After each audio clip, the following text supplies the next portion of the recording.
किसी को किसी वस्तु में सुख प्रतीत होता है, किसी को किसी में सुख प्रतीत होता है। इसलिए ये तो बड़े रहस्य की बातें हैं। ये जो ब्रज के भक्त हैं इनमें भी दो मान्यताएं। ब्रज के भक्तों में एक की मान्यता है निरंतर वियोग की मान्यता। हमारे माधव गौड़ संप्रदाय में श्री चैतन्य महाप्रभु विरह भावना का वहां पर पूर्ण का परिचय प्राप्त होता है। और साथ साथ हित हरिवंश जी महाराज का वृंदावन में जो भक्ति भावना है उसमें एक क्षण के लिए भी भगवान के वियोग की कल्पना नहीं की जाती। वो तो मानते ही नहीं है। मान एक भावना तो यही कि भगवान चले गए हैं, वृंदावन छोड़ करके मथुरा चले गए हैं और भक्त उनको पाने के लिए विरह में आंसू बहा रहा। श्री राधा रानी विरह में व्याकुल होकर के आंसू बहा रही। और श्री हित हरिवंश जी महाराज की जो भाव साधना है उस भाव साधना में वे कहते ही हैं कि भगवान कृष्ण तो कभी भी वृंदावन को छोड़कर के बाहर गए ही नहीं। एक में निरंतर संयोग और एक में निरंतर वियोग। संयोग सत्य की वियोग सत्य। हित हरिवंश जी महाराज कहते हैं कभी भी श्री राधा और कृष्ण में वियोग होता ही नहीं। विरह मान भ्रम को न ले सजा। और यहां निरंतर विरह विरह विरह।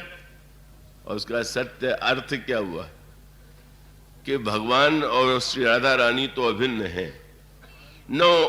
उनमें संयोग कहना, संयोग भी दो व्यक्तियों में होता है तो संयोग क्या कहें, और वियोग भी दो व्यक्तियों में होता है तो जो दो है नहीं तो वियोग कैसे। तो फिर इसका अर्थ है कि आपको संयोग भावना से आनंद आवे। वो तो न मिले न बिछुड़े, वो तो निरंतर एक दूसरे से अभिन्न है।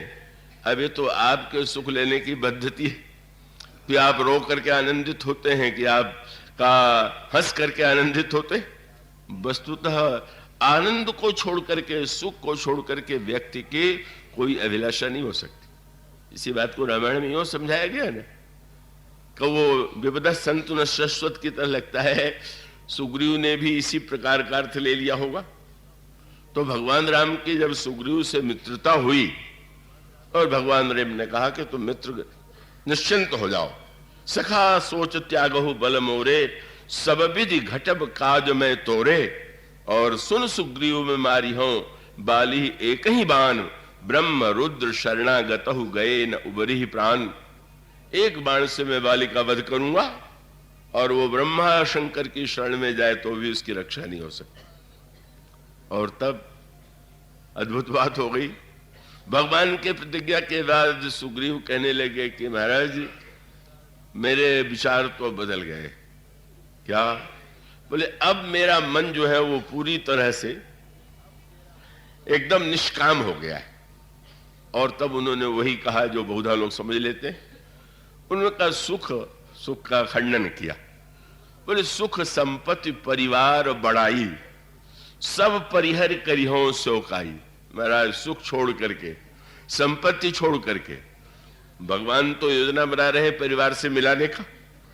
बेचारे की पत्नी छीनी हुई है तो भगवान की योजना है कि बाली का वध जब हो जाएगा तो पति पत्नी का मिलन हो जाएगा। वो कहे महाराज मैं परिवार बिल्कुल नहीं चाहता और सुख भी मुझे बिल्कुल नहीं चाहिए। सुख संपत्ति परिवार, न सुख चाहिए, न संपत्ति चाहिए, न परिवार चाहिए, न बड़ाई चाहिए। तो क्या करोगे भाई? बोले सब परिहर करिहो सेवकाई। इन सब को छोड़ करके हम आपकी सेवा करेंगे। तो भगवान ने कहा इनके बीच में रह के मेरी सेवा नहीं कर सकते हो क्या? तो तुरंत उन्होंने कहा कि महाराज मैं इसलिए इनको छोड़ना चाहता हूं कि ये सब राम भगति के बाधक, ये सब जो है सुख संपत्ति परिवार बड़ाई आदि जो है भगवान की भक्ति में बाधक। प्रभु ने मुस्कुरा करके पूछा तुम्हें कैसे पता चला? अभी थोड़ी देर पहले तो आंसू बहा रहे थे, पत्नी के लिए बड़े व्याकुल थे। कहले महाराज जो कहीं संत तो पद और आधक, संतों ने ऐसा कहा है। तो अब संतों ने कहा है तो भगवान हंस पड़े। उसका अभिप्राय कि उन्होंने ये मान लिया कि भगवान की भक्ति में बाधक हैं, हमें नहीं चाहिए सुख, हमें नहीं चाहिए संपत्ति, उन्होंने कहा नहीं चाहिए परिवार, बड़ाई भी नहीं चाहिए, पर उसका मूल सूत्र यह है कि सुग्रीव वस्तुतः सत्य से अलग हट करके उन्होंने सही अर्थ नहीं लिया। भगवान से प्रार्थना तो ये करनी चाहिए थी कि प्रभु ऐसी कृपा करो कि हम प्रत्येक परिस्थिति में आपकी भक्ति करते रहें, चाहे विपत्ति हो, चाहे संपत्ति हो, अनुकूलता हो, प्रतिकूलता हो। इसके स्थान पर कहने लगे कि हम सब कुछ छोड़ करके, क्योंकि ये भक्ति में बाधक है। और प्रभु कितने कौतुक किए, प्रभु ने कौतुक कर दिया, कहने लगे कि हाँ, बात तो तुमने सही ही कही है। जो कछु कहो सत्य सब सोई, पर सखा वचन मम मृषा न होई। तुमने जो कुछ कहा है वो तो ठीक ही है, पर मित्र मेरी बात भी तो झूठ नहीं होगी। अब सुग्रीव को लगा कि बड़ा अच्छा हुआ। उन्होंने कहा महाराज मुझे तो नहीं चाहिए, पर आपको अपने वचन की रक्षा करने के लिए करना हो तो कीजिए। यानी ये भी भगवान पर कृपा कर रहे हैं कि वो भगवान का वचन सत्य करने के लिए भगवान ने कहा तो फिर लड़ने के लिए जाओ। अब आपका सत्य है तो मैं क्या करूं, अब मैं तो नहीं चाहता पर आप चाहते हैं।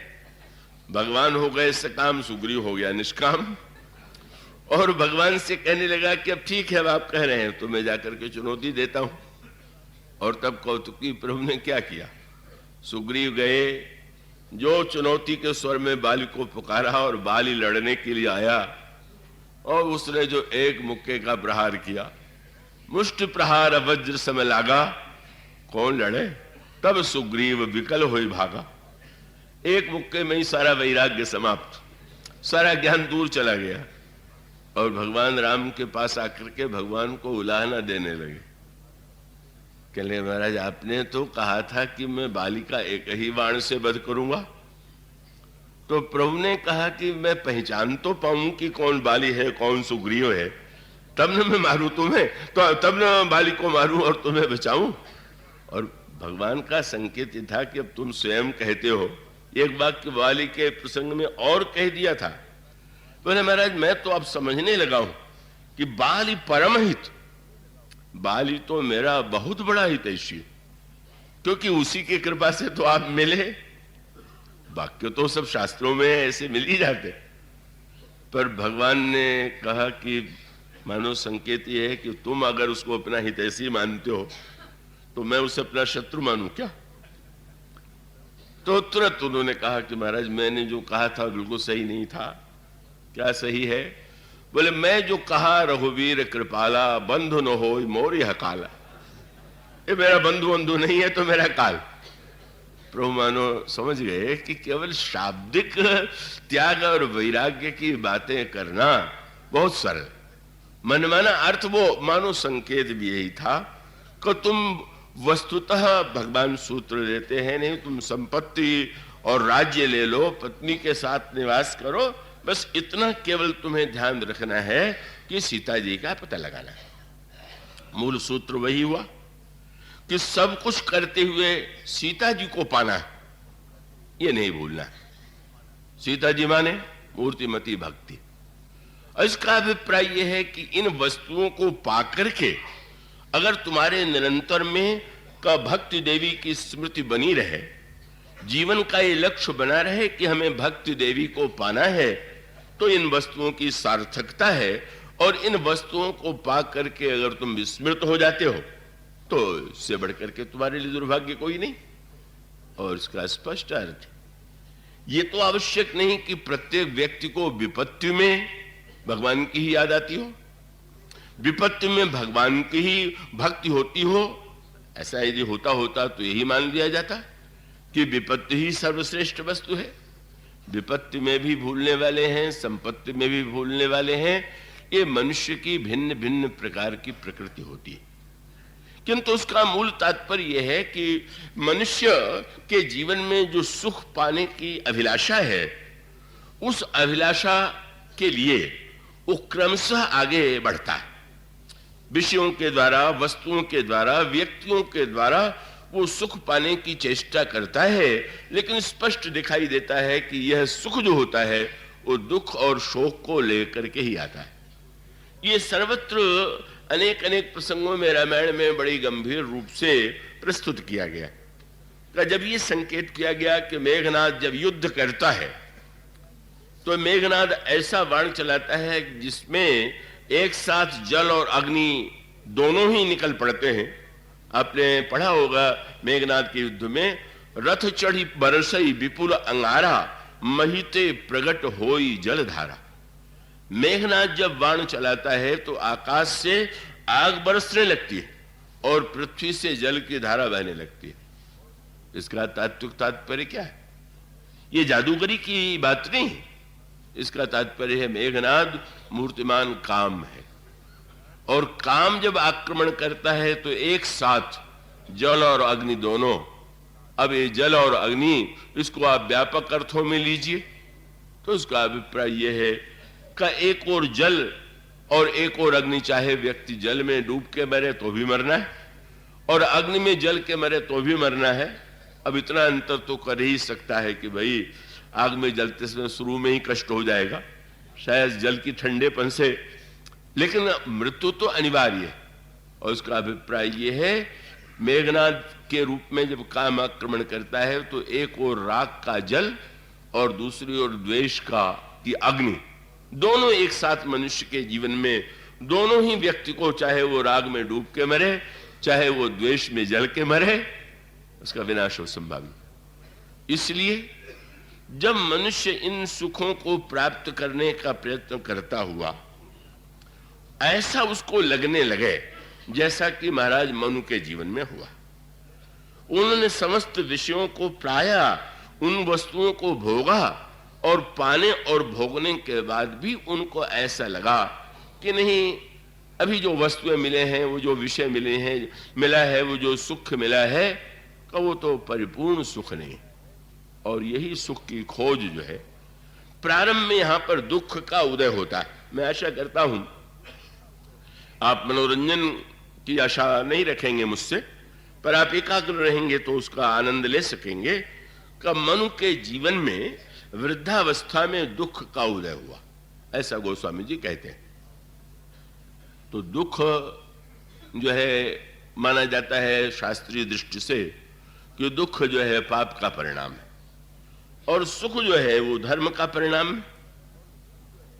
तो अब सुख अगर धर्म का परिणाम है और दुख अगर अधर्म का परिणाम है तो करना, सुख भी पाप का परिणाम हो सकता है और दुख भी पाप का परिणाम हो सकता है, और सुख भी पुण्य का परिणाम हो सकता है और पाप भी दुख का परिणाम हो सकता है।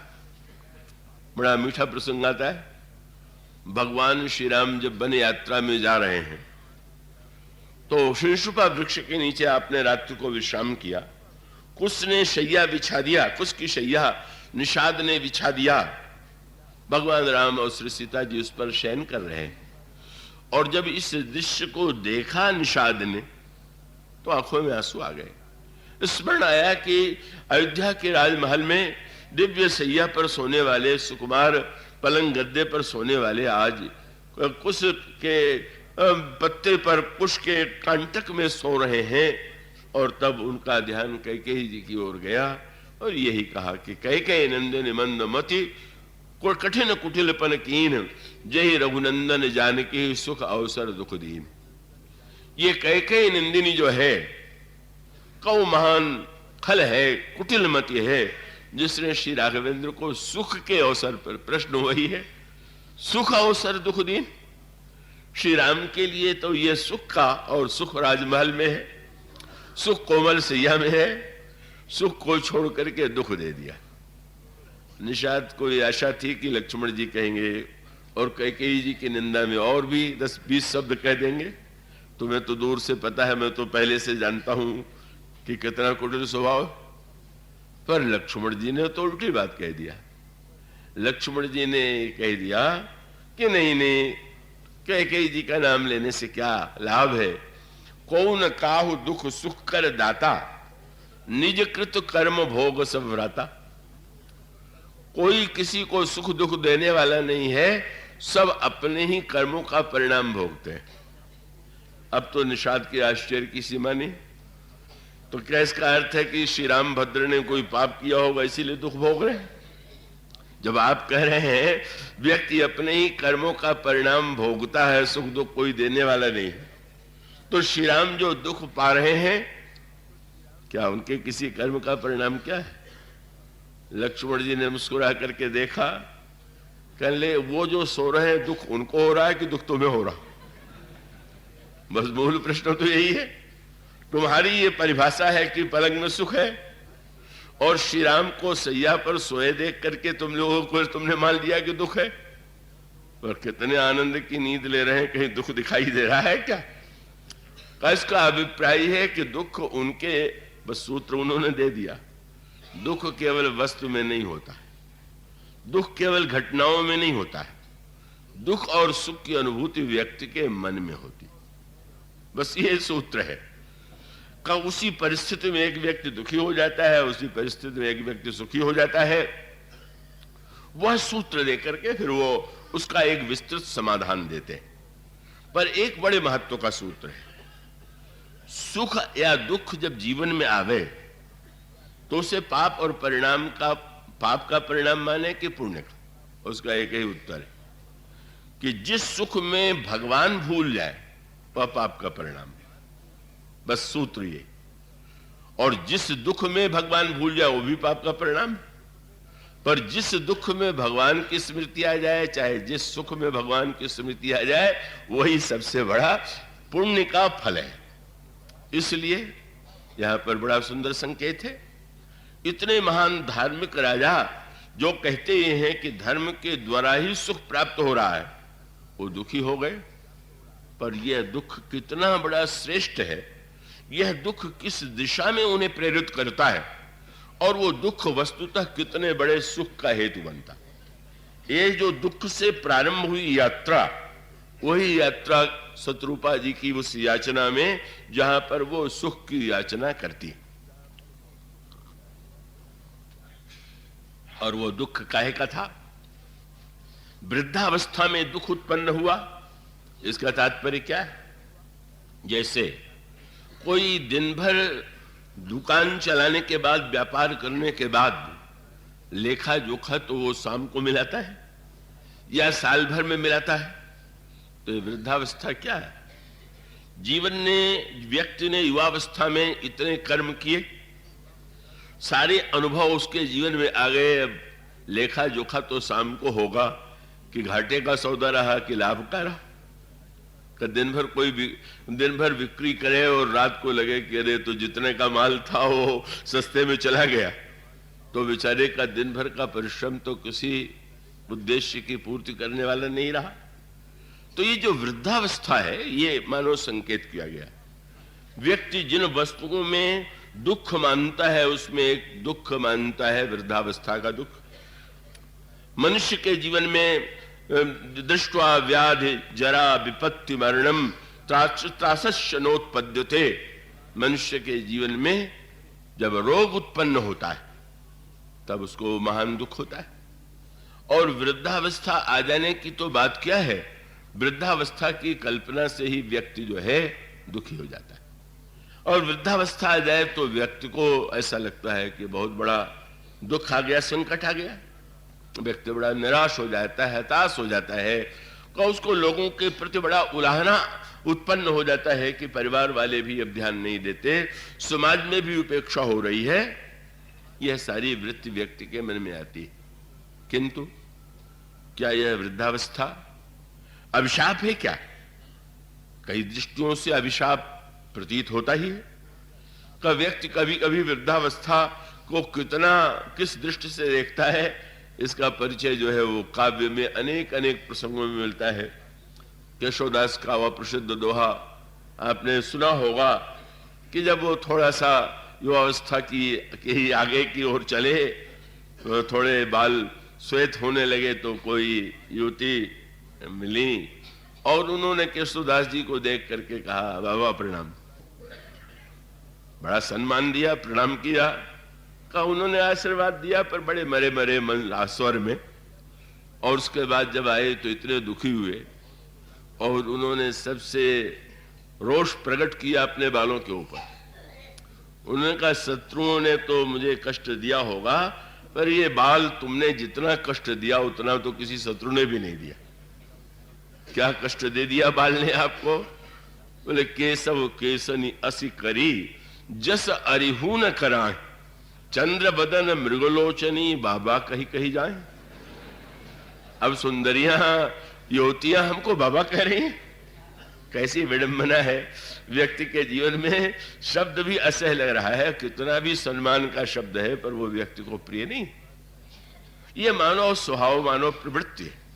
लेकिन मनु का जीवन यह सत्य प्रकट करता है कि नहीं का युवावस्था में कर्म करने की शक्ति व्यक्ति को मिली है, ईश्वर ने ही वो शक्ति दी है, और उस शक्ति का वो व्यय करे यह तो आवश्यक ही है। उस शक्ति का वो प्रयोग करे यह तो अपेक्षित ही है। किंतु जब वो अशक्त स्थिति आ रही है तो उसमें अगर वह ईश्वर का संदेश देखना चाहे, ईश्वर का संकेत देखना चाहे, तो वो बहुत कुछ सीख सकता है। और अगर उसमें वो ईश्वर का संकेत न देखे, ईश्वर का संदेश न देखे, तो उसका दुखी होना स्वाभाविक है। क्योंकि जब भगवान श्री राम अयोध्यापुर वासियों को उपदेश देते हैं, तो उपदेश देते हुए भगवान ये कहते हैं कि यह जो मनुष्य का शरीर है, ये मैंने विशेष रूप से साधनों के लिए ही बनाया है। भगवान ने एक सूत्र दिया, ये धाम है कि जैसे आप घर बनाते हैं तो उसके लिए प्रभु ने शब्द चुना, साधन धाम मोक्ष कर द्वारा। जरा सूत्र पर आप ध्यान देंगे। तो घर में क्या होता है? दीवारें होती हैं, और वो दीवारें ईंट की हो, सीमेंट की हो, पत्थर की हो, मिट्टी की हो, तो जो दीवारें बनाई जाती हैं, और उस दीवार का उद्देश्य क्या है? और वो दीवार यूं आप कल्पना करें कि जो जेल की दीवारें होती हैं या जो घर की दीवार होती है, वो तो देखने में एक ही जैसी होती, बल्कि शायद घर की दीवार उतनी अच्छी न हो, उतनी मजबूत न हो जितनी जेल की। लेकिन क्या अपने छोटे से नन्हे से घर को छोड़ करके कोई व्यक्ति जेल के बड़े घर में रहना चाहेगा क्या? लोग कहते तो कहावत में इसको बड़े घर का ही कहते है, तो बहुत बड़ा घर। क्यों? क्योंकि उसमें बंदी है व्यक्ति, पराधीन है। तो ये जो देवता है ये भी स्वर्ग में बंदी है। इनका जो भवन बना हुआ है पूरा बंदी है वो। हाँ, जैसे कैदियों में भी तो श्रेणी होती है ना, एक श्रेणी के हैं कि 20 श्रेणी के हैं, प्रथम श्रेणी की, द्वितीय। तो देव शरीर जो है बड़े उच्च कोटि का जेल खाना, पर उसी कारागार में उनको रहना। इसका अभिप्राय जो पुण्य करके व्यक्ति ने, वहां पर भी मूल उद्देश्य स्वर्ग क्यों पाना चाहता है व्यक्ति? उसको लगता है कि संसार में वस्तुओं के द्वारा सुख मिलता है, पर सुख की वस्तुओं का जब हम सेवन करते हैं तो वृद्धावस्था आ जाती है, रोग आ जाता है, मृत्यु आ जाती है, और तब वो सोचता है कि क्या कोई ऐसा स्थान है कि जहां पर वृद्धावस्था ना आवे, जहां रोग ना आवे, जहां मृत्यु ना आवे। पता चला स्वर्ग में न देवता बूढ़े होते हैं, न रोग होता है, न तो मृत्यु आती है। तो शास्त्र ने कहा अच्छा सत्कर्म करो, दान दो, यज्ञ करो, तो स्वर्ग में तुम जाओगे। तो व्यक्ति स्वर्ग भी जाना चाहता है सुख की खोज में। इसीलिए जब किसी के मृत्यु पर यह लिख देते हैं स्वर्गीय, अब वो कहां भी कहीं भी व्यक्ति गया हो, लेकिन लिखना तो स्वर्गीय ही पड़ेगा। तो स्वर्गीय शब्द के पीछे भी यही भावना है कि कोई बात नहीं है, अधिक सुख पाने के लिए ही वो यहां से गए। रामायण में आता है कि श्री भरत जी और गुरु वशिष्ठ से संवाद जो हुआ, उस संवाद में गुरु वशिष्ठ ने श्री भरत से ये कहा कि भरत, तुम्हें पिता की आज्ञा को स्वीकार करना ही चाहिए, क्योंकि शास्त्र ये कहते हैं कि अनुचित उचित विचार तज जे पालहि पितु बैन ते भाजन सुख सुए सके। जो लोग पिता की आज्ञा का पालन करते हैं उनको सुख और कीर्ति प्राप्त होती है, और उसके साथ साथ अनुचित उचित विचार तेजे पालय पितु बैन ते भाजन सुख सुयस के बस ही अमरपुर ऐन। मरने के बाद भी वो स्वर्ग में जाकर के निवास करते हैं। मानो उनका अभिप्राय यही है कि भाई उस स्वर्ग में वो समस्या नहीं है, भोगों को भोगिए, रोग होना नहीं है और कोई समस्या नहीं है, तो इसलिए स्वर्ग की प्राप्ति सबसे बड़ी वस्तु है और तुम्हारे पिताजी ने भी स्वर्ग पाया, ऐसा कह दिया। किंतु क्या श्री भरत ने यह सुना तो क्या उन्हें प्रसन्नता हुई? क्या का उनका अभिप्राय था कि हमारे पिताजी के लिए स्वर्गीय कहना ये तो उनका अनादर है, ये उनका अपमान है। और इसका अभिप्राय, इसका तात्पर्य क्या है कि भाई जो स्वर्ग में व्यक्ति जाता है, रामचरितमानस में लिखा गया का वो तो बेचारा कारागार का बंदी है, का वो केवल भोग ही भोग सकता है। और ऐसा नहीं है कि शरीर में रोग न होता हो तो मन में रोग न होता हो। देवताओं के शरीर में रोग तो नहीं होता, पर मन में तो ऐसा रोग होता है कि उसकी कोई सीमा नहीं। और वो रोग है ईर्ष्या वाला जो रोग है। बेचारे सारे देवता ईर्ष्या के रोग से पीड़ित रहते। क्यों?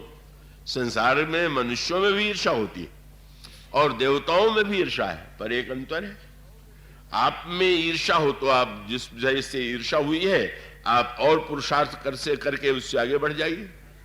पर स्वर्ग की समस्या है कि बगल वाले देवता को अधिक मिला हुआ है, भोगों की सामग्री जैसा उसने पुण्य किया है। आपको देख देख करके दुखी होना है, पर आप वहां पूंजी को बढ़ा तो सकते नहीं। तो एक ऐसा मन का महान रोग जिससे बेचारे देवता ग्रस्त हैं, वो ईर्ष्या का रोग है। कितने बंदी हैं वो चाह करके भी, का वो संकेत रामायण में कहा जाता है, देवता भी का जब बंदर बनते, ये रामायण की एक सांकेतिक भाषा है, बानर बनते हैं, नर बनते हैं, का मनुष्य नर से देवता बनना चाहता है। पर ये जो देवता बंदर बने और मनुष्य के रूप में जो भगवान है उनकी सेवा करते, उन्नति है कि अवनति है? तो स्वामी जी ने संकेत लिया, जब लंका के युद्ध में भगवान विजयी होकर विराजमान थे तो देवता आए। तो एक शरीर देवताओं का वो है जिसमें वो स्वर्ग से उतर करके आए हैं, और दूसरा शरीर बंदरों का है, वो भी देवताओं के अंश से आए हुए। अब दृश्य ये है कि बंदर तो भगवान को के घेरे हुए अत्यंत निकट बैठे हुए हैं और देवता बेचारे दूर से स्तुति कर रहे हैं। और उन्होंने धिक्कार किया किसको? सबसे पहला वाक्य उनके मुंह से ये निकला, धिक जीवन देव शरीर हरे। धिक्कार है हमारे देवता शरीर को। क्यों? बोले तब भक्ति बिना भव भूलि परे। पर स्वर्ग में रह करके भक्ति नहीं की जा सकती। ये कृतकृत्य प्रभो सब बानर ये निरखंति तवानन सादर जे। धन्य है ये बंदर जो निरंतर आपके मुख के दिव्य अमृत का पान कर रहे हैं। उसका अभिप्राय ये है कि एक पशु योनि है साधारणतया, जो परतंत्र माने जाते हैं वो भी अपनी प्रकृति से बाध्य है, देवता भी बाध्य है। भगवान ने कितना सुंदर शब्द कहा। मनुष्य के शरीर की विशेषता क्या है? बोले अन्य शरीरों में दरवाजे नहीं है, पर इसमें द्वार है। द्वार माने उसके द्वारा आप बाहर भी निकल सकते हैं और भीतर भी आ सकते हैं। इसलिए भगवान का शब्द कितना चुना हुआ, साधन धाम। मित्रों, ये मनुष्य का शरीर साधन का धाम है। महाराज इसकी क्या विशेषता है? बोले मोक्ष कर द्वारा। मोक्ष का द्वार केवल यही खुला हुआ है और कहीं नहीं। यह जो स्वतंत्रता मनुष्य को प्राप्त है का, वह व्यक्ति जब इस सत्य को समझ लेता है कि ईश्वर ने तो शरीर की रचना के द्वारा भी व्यक्ति को मानो ऐसा परतंत्र नहीं बना दिया कि वो छूट न सके। भगवान कहते हैं तुम्हारी इच्छा है तो तुम भीतर से दरवाजा एक चिटकिनी चढ़ा करके पड़े रहो, पर निकलना चाहो तो तुम निकल भी सकते हो। कल निकलने की सुविधा मानव शरीर में। और सचमुच इस सत्य का अनुभव जिस व्यक्ति ने वृद्धावस्था में किया का, मानो कर्म का परिणाम उसके जीवन में सही अर्थों में आया। और यही दुख की अनुभूति, यह वस्तुजन्य दुख नहीं है, अभावजन्य दुख नहीं है, ये विचारजन्य दुख है। क्या इतने जीवन को मैंने इस जीवन के द्वारा जो सबसे बड़ी वस्तु है, सबसे बड़ा सुख है, उसे पा लिया क्या? और तब उनको लगा कि ना हो इन विषय विराग, भवन बसत भा चौथपन, हृदय बहुत दुख लाग। क्यों? बोले जन्म गयो हरि भगति बिन। यह जीवन जो था हरि भक्त के अभाव में बीत गया। हमने सुख के छोटे छोटे कण पाए, लेकिन उस सुख के केंद्र का पता नहीं मिला। और सुख का वो केंद्र कौन है? सुख का धाम कौन है? जब श्री राम का नाम कर्ण पूर्व वशिष्ठ करने लगे, पूर्व वशिष्ठ से पूछा महाराज दशरथ ने, महाराज इन बालकों का नाम आप रखिए।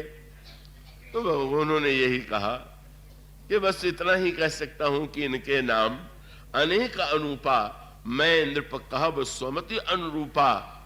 क्या?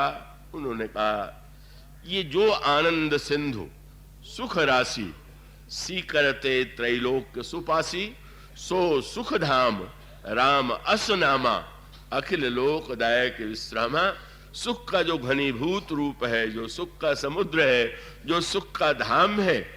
और तब मन को यह लगा कि मानव जीवन में हमने उन भौतिक सुखों को पाया, भोगा, उसका सदुपयोग किया, लेकिन अभी तो सबसे बड़ा सुख पाना बाकी है। और तब सचमुच मोक्ष के द्वार से निकल करके जब वे साधन पथ में गए, तब जो अनुभव हुए उसकी चर्चा अगले दिनों में। आज इतना है। बोलिए सिया।